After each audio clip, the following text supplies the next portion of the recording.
Well, welcome back, my friends, all to another rousing rendition of Choir Boys Outdoors. This is the Whisper 2 by APOC Survival Tools. Now, Patrick from Cass Iberia, APOC is under the Cass Iberia umbrella. I ran into Patrick Shipley at Blade Show. I always love seeing Patrick. We've had him on a couple times with Blade Talk with Scab and Joe. He's super knowledgeable and a good dude. He sent the Whisper 2, the Torrent, which we've already reviewed, and the Zypher. Now, all three of these are designed or were designed by Jason Breeden. Got to meet Jason. Really good dude. We're going to talk about the Whisper 2 in two ways. One, I'm going to show you all the cutting that we did, and then we're going to do an in the moment type thing. So I'm going to narrate this part, do a quick in the moment, where we give some specs, causes, and a couple things I'd like to see different. Let me start out by saying with this knife, this has become my go-to early morning walk-in knife, right? It has an upswept blade. It really looks like a Eastern TANTO. It's really a cool looking blade, kind of a trailing point there. I love the handle. Handle feels good in hand. It has a deep carry pocket clip. If you don't want to carry a pocket clip, Megatron does not like pocket clips. It does have a lanyard hole if you'd like something like that. For me, the pocket clip doesn't bother me. I can't really feel it on this one, on any of them really. My hands are dead. But this one does a really good job of contouring to your hand. It came super sharp. It's ND2. And APOC has done a really good job with their sharpness. Now, it was so sharp, in fact, my dumbass cut myself cutting some lemons, which that'll bless you. That's coming up. What I wanted to do is cut and slice as much as I could. Now, I would say this is kind of a medium to light use pocket knife. My morning walks, I do a fasted walk every morning at 4:30 in the morning.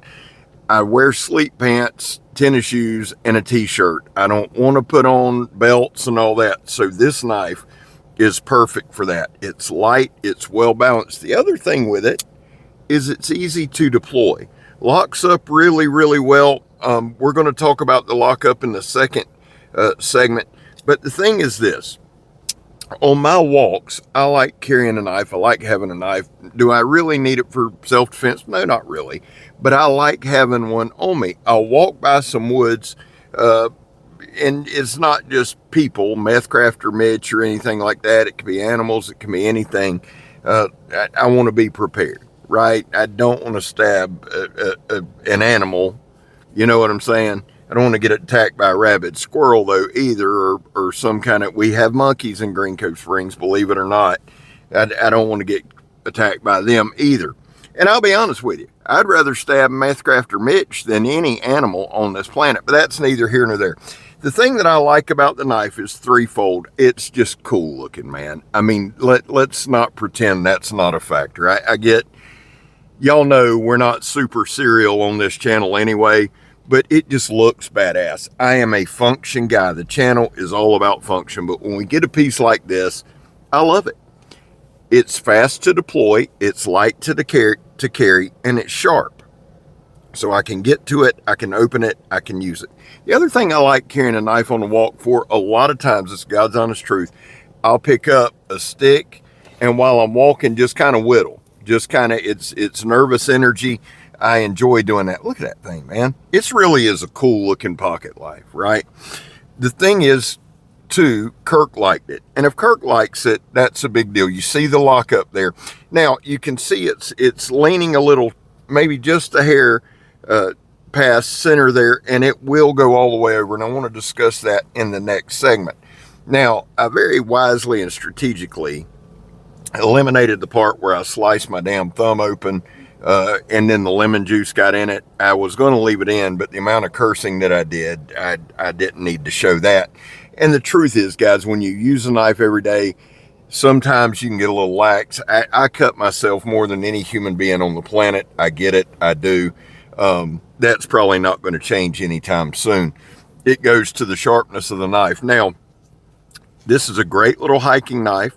I also see this as a really, really cool kind of a camp knife, kind of a food prep, game dressing type knife if you needed to.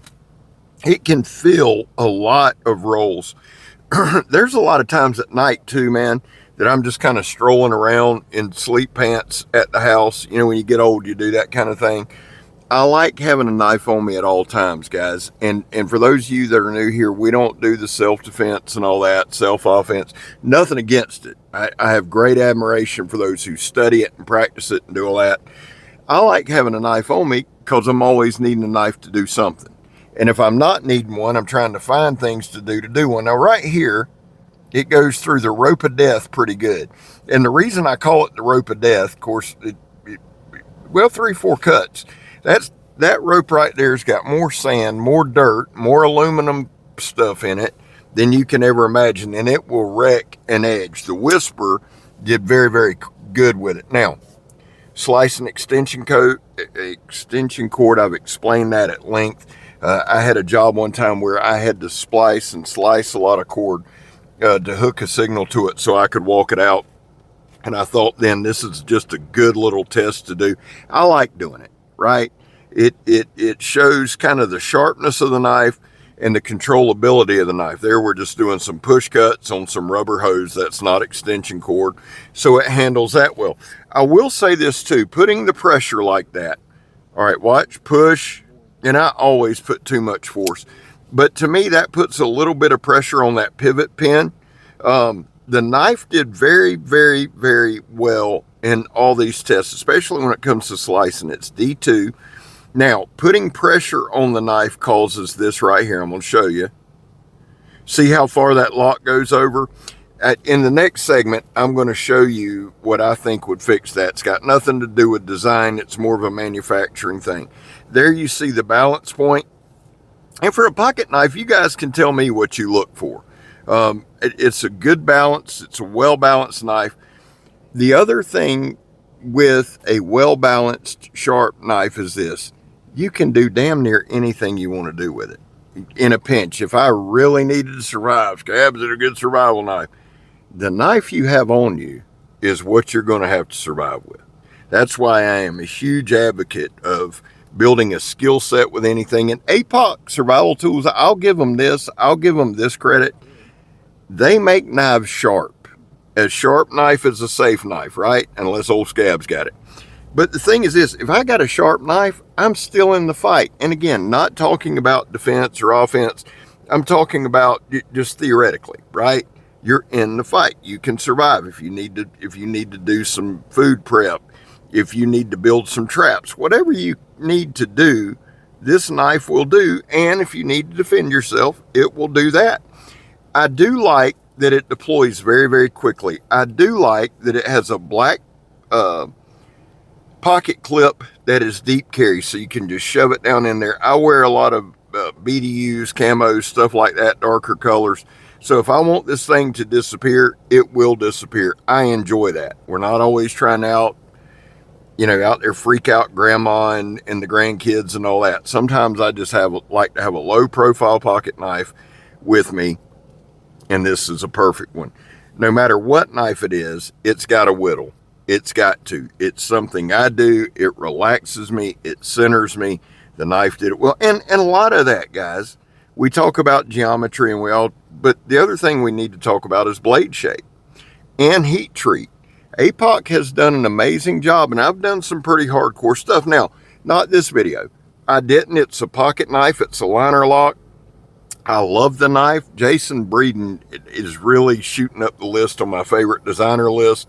He's done an amazing job. But for me, this is just a good, lightweight, everyday carry knife. Now, in the very next segment, I'm going to give you some specs. We're going to talk about some stuff. So join me over there if you would. Will you? All right, guys. Thank you for hanging out with me, and thank you for bearing with me. Listen, first things first.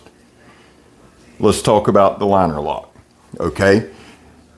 Here's why I'm bringing it up. And one thing with me, guys, when I bring up something like a liner lock or something that's if you're a little off, people, I think, read into it that I don't like the knife. That's not the case. I love the knife.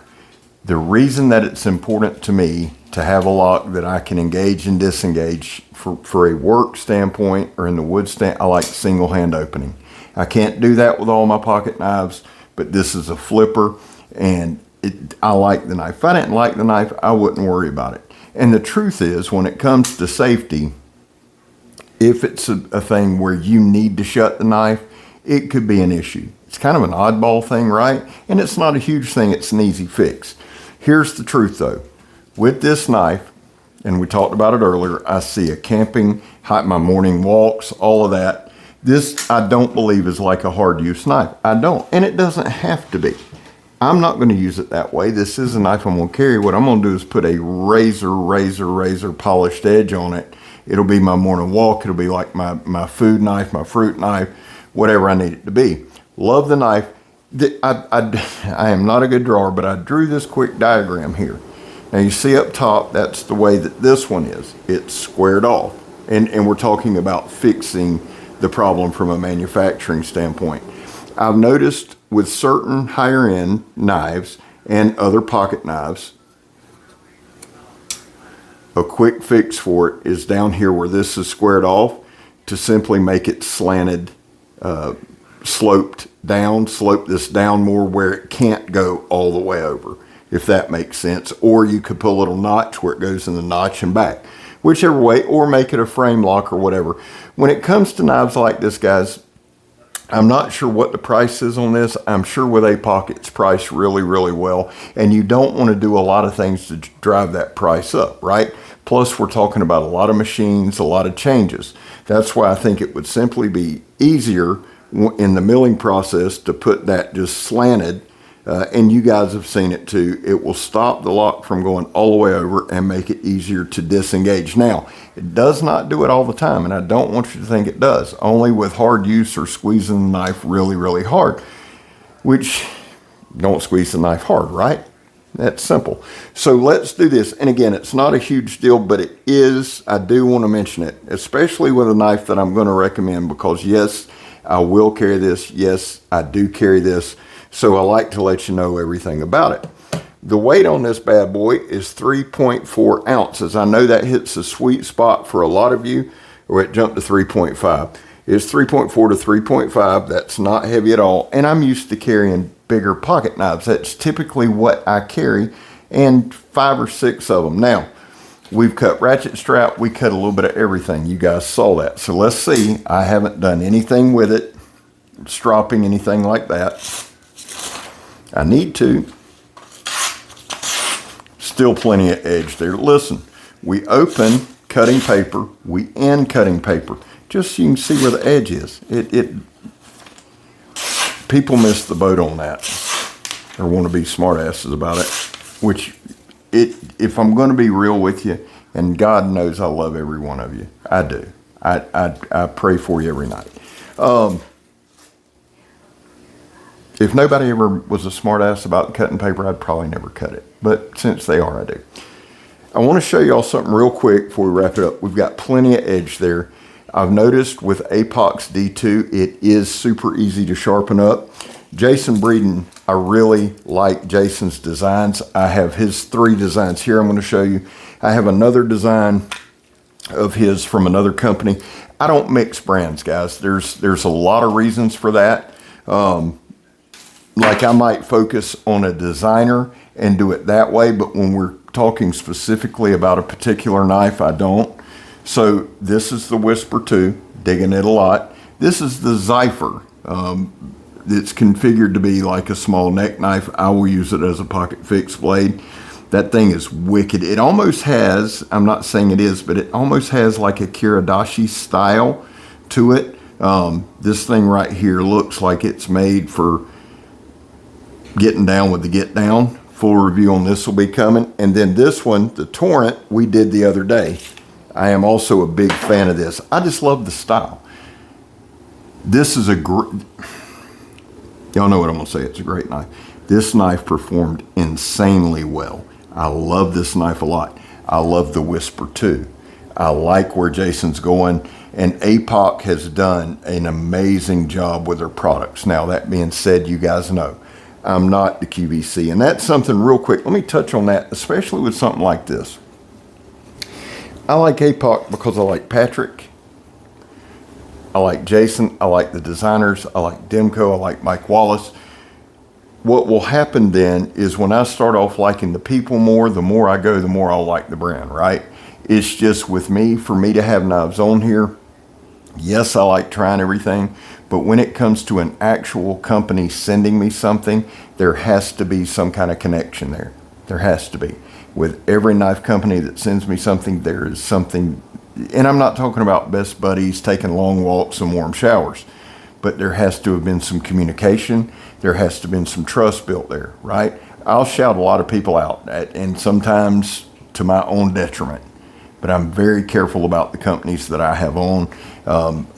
Where it's built is not a problem with me. I'm a working guy. You can see I'm filthy.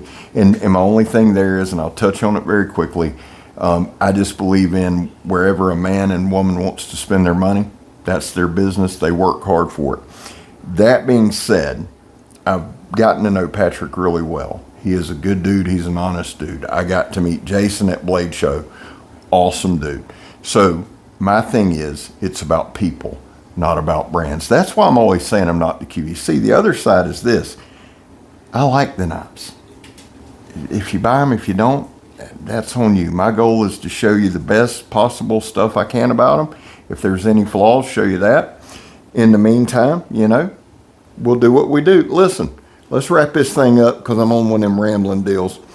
There was a time in this country, guys, where 22 veterans a day took their own lives. Now, stats are everywhere. We talk about that every video. And what that means is this. The 22 is just a number that's there, right? There's been 1,000 different studies. There's all kind of numbers out there. That's why here on my channel, I focus on the number 0. Anything over 0 is simply unacceptable. And that's all that means is you have a place here. You're welcome here. Guys, I back the blue. It's not popular. I'm not a popular guy, and I'm good with it. I don't shove it down your throat. I'm not arguing with you about it. The whole back the blue till it happens to you. Well, it's happened to me more than it'll happen to most. I used to say you, but that goes to individuals, and there's some of y'all that are just straight criminals. Finally, if you are an addict, now on that note, I am. Big time. And it's a struggle every day. I talk to a lot of you every day with the same struggles. I'll tell you just like I tell people all the time, never quit quitting. Guys, I love you. God knows I do. God bless you. I hope he does. The Whisper 2 should be dropping, I think, early August, mid-August. I'll put a link in the description, but don't tell me it's out of order. I don't think it's even dropped yet. The reason I show you these knives ahead of time, and I've got to do a better job, that's on me, of keeping you informed when they drop, is so you can get a good look and make the decision early. I'm Scab. You're not. We gone, son. Love y'all. The Whisper 2. It started with a whisper.